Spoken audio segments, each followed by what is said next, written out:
हमारे संस्कार है जनता के चरणों में झुकने के।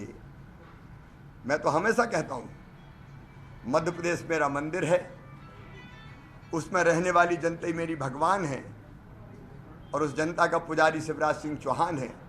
मैं तो सदैव अपनी जनता के चरणों में शीश झुकाता हूँ, घुटने टेक के भी उनको प्रणाम करता हूँ। वो कुचलते हैं, हम प्रणाम करते हैं।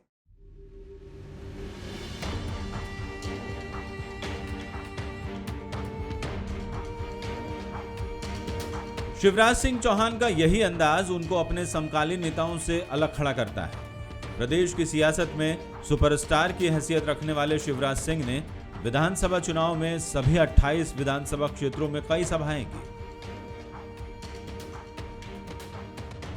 पांव वाले भैया ने गलियों गलियों तक आमद दी।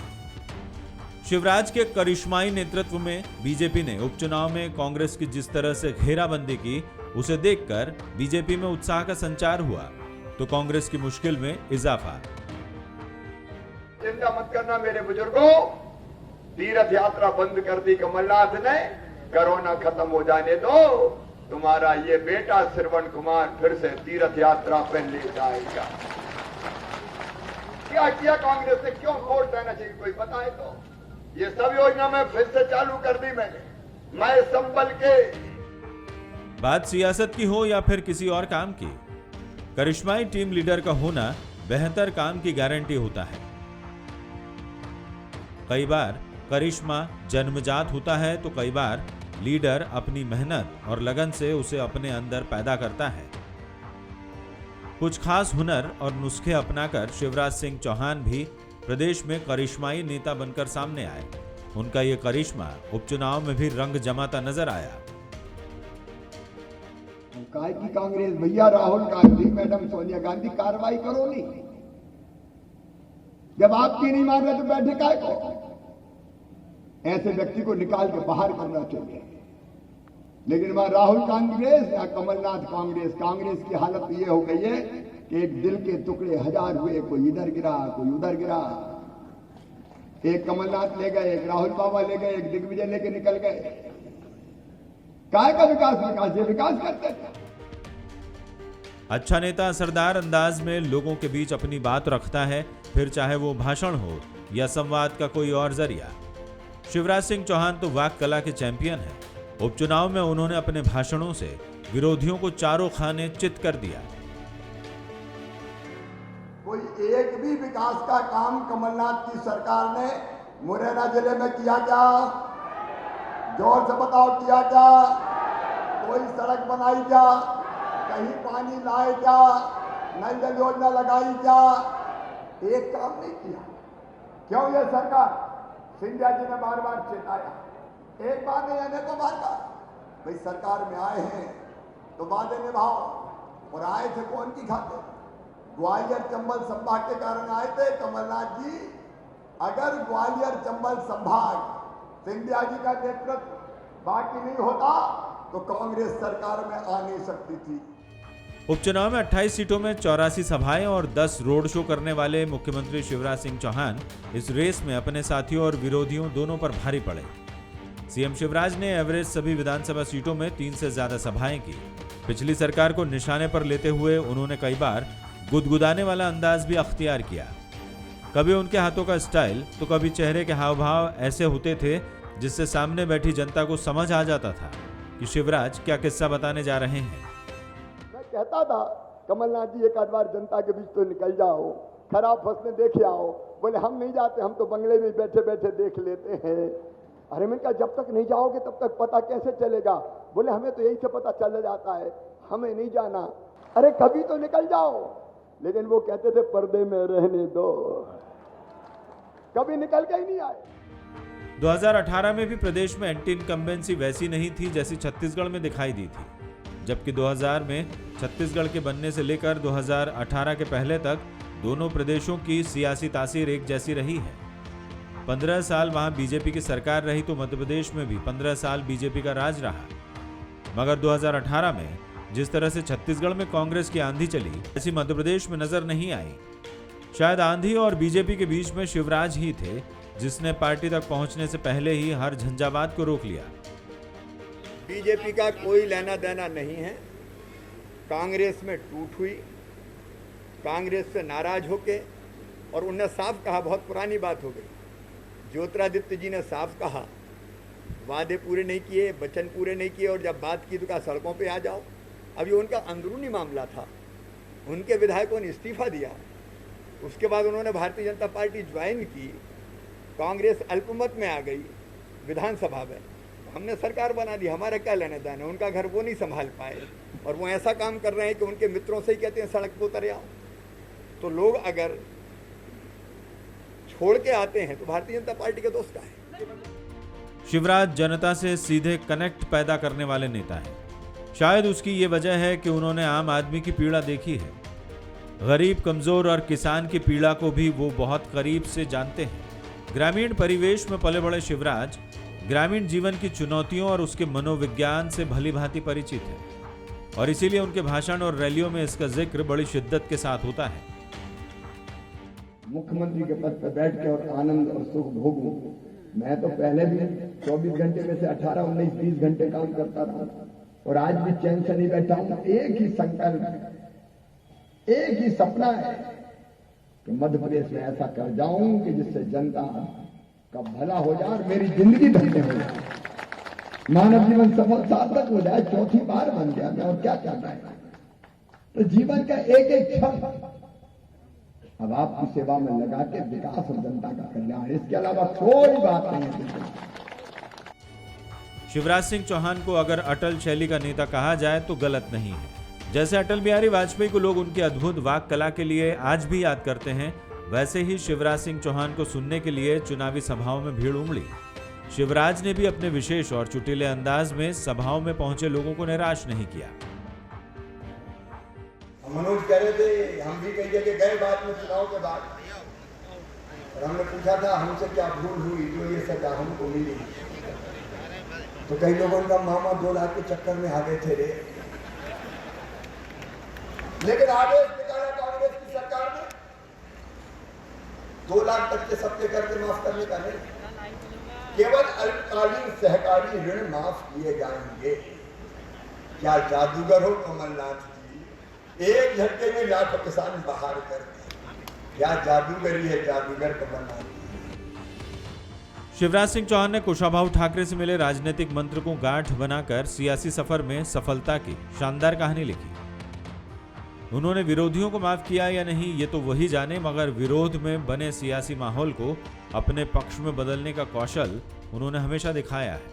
उपचुनाव भी इसका अपवाद नहीं रहा, जहां कमलनाथ और कांग्रेस के हमलों के बीच हुई बेलगाम बयानबाजी को उन्होंने अपने पक्ष की लहर में तब्दील कर लिया। हाँ, मैं नंगा भूखा हूं, इसलिए गरीब बहनों को बेटा बेटी के जन्म लेने के पहले 4,000 और जन्म देने के बाद 12,000 रुपया देता हूं, ताकि मेरी गरीब बहनें भी आराम से अपने बेटा बेटी को पाल सके। हाँ, मैं नंगा भूखा हूं, इसलिए तो गरीब बच्चों की फीस भराता हूं। हाँ, मैं नंगा भूखा हूं, इसलिए बेटियों के कन्यादान कराता हूं। हाँ, मैं नंगा भूखा हूं, इसलिए अगर कोई मजदूर एक्सीडेंट में मर जाए, डेथ हो जाए उसकी, तो उसके खाते में 4 लाख रुपया उसके परिवार के खाते में डलवाता हूँ। सामान्य मौत पर 2 लाख रुपए डलवाता हूँ। हाँ, मैं नंगा भूखा हूँ। 2018 के विधानसभा चुनाव के बाद जब सियासी हलकों में प्रदेश से शिवराज सिंह चौहान की विदाई की बातें शुरू हुई, उस वक्त भी उन्होंने पूरी दमदारी से कहा था कि वो प्रदेश की सेवा में कोई कोर कसर बाकी नहीं छोड़ेंगे। फिर मार्च 2020 में बदले सियासी हालात में उन्होंने चौथी बार प्रदेश की कमान संभाली। चौथी बार मुख्यमंत्री बनने के बाद उनको सबसे पहले कोरोना के कहर से जूझ रहे प्रदेश को बचाना था। कोरोना से लड़ाई में शिवराज सिंह ने कोई कसर बाकी नहीं रखी, और कोरोना से जंग में एक वक्त ऐसा भी आया जब शिवराज सिंह चौहान खुद इसका शिकार हो गए। मगर मेहनत के महारथी शिवराज ने अपने ही अंदाज में कोरोना से लड़ाई लड़ी और उसे पराजित कर पूरे दमखम के साथ उपचुनाव की महाभारत में कूद पड़े। इस महाभारत में उन्होंने कभी श्री कृष्ण की तरह धैर्य दिखाया तो कभी अर्जुन की तरह लक्ष्य पर नजर रखते हुए विरोधियों को चारों खाने चित कर दिया। कहने लगे शिवराज सिंह चौहान नंगे भूखे परिवार का है, बारे उद्योगपति। हम इस धरती में पैदा हुए, तेरे गांव का ठाव का कोई ठिकाना नहीं। नरा कहां गड़ा ये पता नहीं किसी को, कहां से आए। मैनेजमेंट के मास्टर शिवराज सिंह चौहान ने उपचुनाव में अपने संगठनात्मक कौशल और मैनेजमेंट स्किल की झलक दिखाई। सभी को साथ लेकर चलने में माहिर शिवराज ने उपचुनाव की तपिश को महसूस किया, लेकिन अपने साथियों को इससे झुलसने से बचाने का हर जतन उन्होंने यहां किया। कांग्रेस देखो मायावी है, मायावी। एक बात और मैं सावधान कर देता हूं, रावण को पता था कि सीता मैया को अपहरण करना है तो भगवान राम लक्ष्मण के सामने तो कर नहीं सकता, तो उसने माया रची, माया। सोने का हिरण मारीच बन गया, लेकिन रावण ऐसा मायावी था कि उसने कहा कि अंदर रेखा के मैं आऊंगी नहीं, दक्षिणा देना तो बाहर दो। मैया बाहर आई और सीता मैया का हरण हो गया। ये कांग्रेस सुना मायावी है, इसको पता है कि सीधे मुकाबले में ये भारतीय जनता पार्टी को यहाँ नहीं हरा सकती। शिवराज सिंह चौहान ने कांग्रेस से बीजेपी में आए नेताओं को कभी बाहरी का एहसास नहीं होने दिया। उन्होंने सभी को एक भाव से गले लगाया और उनकी परेशानियों को पूरे मनोयोग से सुना। शिवराज का साथ पाकर उपचुनाव की जंग में उतरने वाले उम्मीदवारों को भरोसा मिला, भरोसा विश्वास का, भरोसा चुनावी रण में जीत का। शिवराज सिंह ने किसी को इस लड़ाई में मझधार में नहीं छोड़ा। जहां जिसके लिए जान लड़ाने की जरूरत पड़ी, सबसे पहले शिवराज खड़े नजर आए, फिर चाहे वो सावेर में तुलसी सिलावट हो, अनूपपुर में बिसाऊ लाल सिंह या फिर डबरा में इमरती देवी। बहन इमरती देवी जी का अपमान किया, अमर्यादित टिप्पणी करके। मंत्री है, उनकी सरकार में भी मंत्री है, और उनके लिए जो शब्द बोले, आप बताओ किसी नेता को बोलने चाहिए क्या? और बाद में बेशर्मी से कहते हैं कि नहीं मैंने तो अपमान थोड़ी किया, मैं भी आइटम हूं, तुम भी आइटम हो। बोले क्या है कोई बात होती है? समझदार नेता करता है कि 74 साल का आदमी ऐसी बात करे? बताओ, ये कोई तौर तरीका है? राहुल गांधी जी ने कहा नहीं गलत है, ये दुर्भाग्यपूर्ण है, और मैं माफी मांगता हूं। पत्रकार मित्रों ने कमलनाथ जी से पूछा कि माफी मांगोगे? बोले मैं नहीं मांगूंगा। राहुल गांधी को किसी ने समझा दिया होगा, अरे उसने तो राहुल गांधी को ही ना समझ कह दिया। अब दिल्ली की कांग्रेस अलग हो गई, राहुल कांग्रेस, और यहाँ की कांग्रेस हो गई कमलनाथ कांग्रेस। यहाँ तो कांग्रेस के अध्यक्ष कमलनाथ, नेता प्रतिपक्ष कमलनाथ, मुख्यमंत्री का मौका आया तो कमलनाथ, युवाओं के नेता नकुल नाथ, और बाकी कांग्रेस हो गई है ना। ऐसा नहीं है कि उपचुनाव के चक्रव्यूह में शिवराज की राह आसान थी। कांग्रेस की तरफ से उन पर चौतरफा हमले हुए, उनसे जुड़ी हर बात को मुद्दा बनाया गया। सियासी फिजा में उनके खिलाफ माहौल बनाने की हर संभव कोशिश की गई। शिवराज जी को अपने जेब में नारियल लेके चलते हैं, जहाँ मौका मिलेगा नारियल फोड़ देंगे और जनता को मूर्ख बनाएंगे। शिवराज जी कहेंगे 10 दिन में माफ नहीं किया। शिवराज जी आप इतने नालायक तो नहीं है कि 53 लाख कर्जा नहीं माफ पहचान नहीं सकते, कैसे कार्रवाई होगी? कहते हैं मैं किसान का बेटा हूं, कभी कहते हैं मैं मामा हूं। ये शिवराज सिंह लेट जाते हैं मंच पर, ये तो इतनी एक्टिंग कर लेते हैं, बंबई जाए शाहरुख खान और सलमान को भी शर्मा देंगे ये, और कम से कम मध्य प्रदेश का नाम तो रोशन करेंगे एक्टिंग में। शिवराज सिंह चौहान ने प्रदेश के बदले सियासी माहौल में हर मोर्चे पर पार्टी के आन बान और शान को सर्वोपरि रखा। कांग्रेस सरकार गिरने के बाद सत्ता का ताज पहनने वाले शिवराज ने प्रदेश को आगे बढ़ाने के लिए जी तोड़ मेहनत की। कर्तव्य निष्ठा के धनी शिवराज ने हर मुश्किल का मुंहतोड़ जवाब देते हुए जन कल्याणकारी योजनाओं की रफ्तार और संख्या बढ़ाने पर जोर दिया। साथ ही उपचुनाव की तैयारियों में जुटे रहे। कांग्रेस ने जहां कमलनाथ सरकार गिराने को लेकर प्रदेश में इमोशनल कार्ड खेला, वहीं शिवराज सिंह की अगुवाई में बीजेपी ने हर स्तर पर रणनीति तैयार कर उपचुनाव की जंग में दो हाथ किए। कमलनाथ और कांग्रेस की राह में भी शिवराज ही खड़े नजर आए। वो कहते थे पैसे ही नहीं है, जब देखो रोते ही रहते थे, है ही नहीं, है ही नहीं। अब मुख्यमंत्री ऐसा रोतेला चाहिए क्या आपको, जो कहे कि है ही नहीं है? अब है ही नहीं तो तू काहे के लिए मुख्यमंत्री भैया? अरे नहीं है तो रास्ता निकाल। प्रधानमंत्री नरेंद्र मोदी की तरह ही मध्य प्रदेश में शिवराज सिंह चौहान करोड़ों लोगों के दिलों में राज करते हैं, और इनमें से ज्यादातर लोग ऐसे हैं जो शिवराज से कभी मिले नहीं। लेकिन शिवराज ने अपनी बातों, भाषणों और अंदाज से लोगों को प्रभावित किया और अपना मुरीद बना लिया। हमारे दोस्त ने बोले शिवराज सिंह नालायक है। हाँ भैया, मैंने कहा मैं नालायक ही सही, लेकिन तुम लायक हो कमलनाथ। तुमने कर्जा माफी कह के कर्जा माफ नहीं किया, तुम लायक हो। और शिवराज सिंह नालायक है, तुम लायक हो कमलनाथ। किसानों के फसल बीमा योजना के प्रीमियम के 2200 करोड़ रुपया खा गए। 2018 के 1 पैसा जमा नहीं किया। मैंने आते ही खाते में पैसा डाल दिया। कमलनाथ लायक है और शिवराज सिंह चौहान नालायक है। तुम लायक हो कमलनाथ। तुमने 0% ब्याज पे कर्जा देना बंद कर दिया किसान को, और मैंने 0% ब्याज पे कर्जा फिर से चालू करके 800 करोड़ रुपया फिर किसानों के नाम पे डाल दिए। मैं नालायक हूं। शिवराज सिंह चौहान ने खुद को मध्य प्रदेश की राजनीति का सुपरस्टार साबित किया।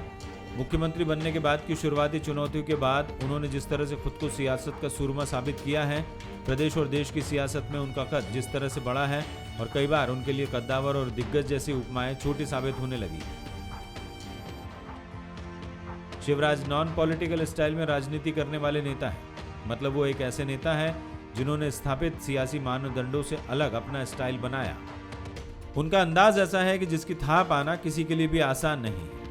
जब भी ऐसा लगता है कि प्रदेश की सियासत में शिवराज कमजोर नजर आ रहे हैं, वो 4 गुना ज्यादा मजबूत होकर सामने आते हैं। चौथी बार मुख्यमंत्री बनना और फिर उपचुनाव की जंग लड़ना इसका सबसे ताजा सबूत है। मैंने तो ये सोचा ही नहीं था कि 1.25 महीना में फिर से मुख्यमंत्री बन जाएगा। अपन ने तो सोचा था 5 साल तक झोला उठाओ और घूमो, जहां गड़बड़ हो वहां लड़ो भिड़ो। तो हम तो जहां गड़बड़ होती थी वहां लड़ने पहुंच जाते थे। लेकिन 1.25 साल में पता नहीं क्या चमत्कार हुआ, मुझे ही समझ में नहीं आया कैसे फिर से 1.25 साल में मुख्यमंत्री बन गया। लेकिन दिल में दर्द होगा। आज नंदू भैया सही कह रहे, आज जब मैं आया हूं तो हमारे विधायक भी बैठे। मुख्यमंत्री शिवराज सिंह चौहान को प्रदेश की सियासत का शोमैन भी कहा जाता है। हर कार्यक्रम को इवेंट में बदल देने वाले शिवराज की इस कला के करोड़ों मुरीद हैं।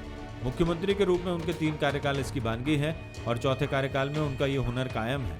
उपचुनाव के महासंग्राम को भी शिवराज सिंह के नेतृत्व में बीजेपी ने एक बड़े इवेंट और शो का रूप दिया। उपचुनाव के यज्ञ में बीजेपी के सभी वरिष्ठ नेताओं ने अपनी आहुति देकर जीत का मंत्र दिया। आज का ये चुनाव सरकार बनाने का नहीं है, यह चुनाव भारतीय जनता पार्टी की सरकार को बचाने का चुनाव है। आज का चुनाव मुख्यमंत्री बनाने का नहीं है, आज का चुनाव शिवराज सिंह चौहान को आने वाले 3.5 वर्षों तक मुख्यमंत्री बनाए रखने का चुनाव हो रहा है। ये चुनाव मध्य प्रदेश के आने वाले भविष्य का निर्माण करने वाला है और आपको तय करना है कि आपको मध्य प्रदेश को वापस उन भ्रष्टाचारियों के हाथ में देना है या आपको मध्य प्रदेश का भविष्य आपके समर्पित मुख्यमंत्री और मंचासीन सब आपके कार्यकर्ताओं के हाथों में देकर अपने भविष्य का नव निर्माण करना है। लोकतंत्र में एक ही रास्ता रहा है। लोग दल बदल करते थे, लेकिन वो कभी अपनी विधानसभा से सदस्यता नहीं देते थे। लोग सरपंच की कुर्सी नहीं छोड़ते। ये लोकतंत्र के लिए अच्छा संकेत है और उन्होंने सांची की जनता पर विश्वास किया और आपकी अदालत में आए हैं। आपके साथ विश्वासघात नहीं किया है, आपका भरोसा किया है और इसलिए आपके दरवाजे पर आए कि ईवीएम प्रशासन का दुरुपयोग,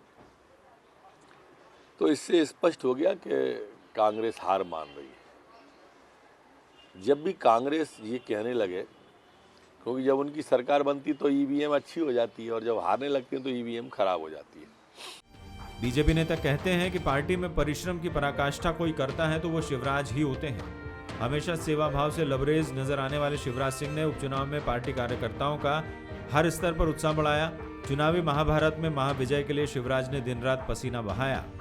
मेहनत का फल मतदान के रूप में ईवीएम में कैद हो चुका है, जिसका ऐलान 10 नवंबर को होगा। तभी तय होगा कि शिवराज के करिश्मे से बीजेपी को कितना फायदा हुआ। Bureau report, Bansal news.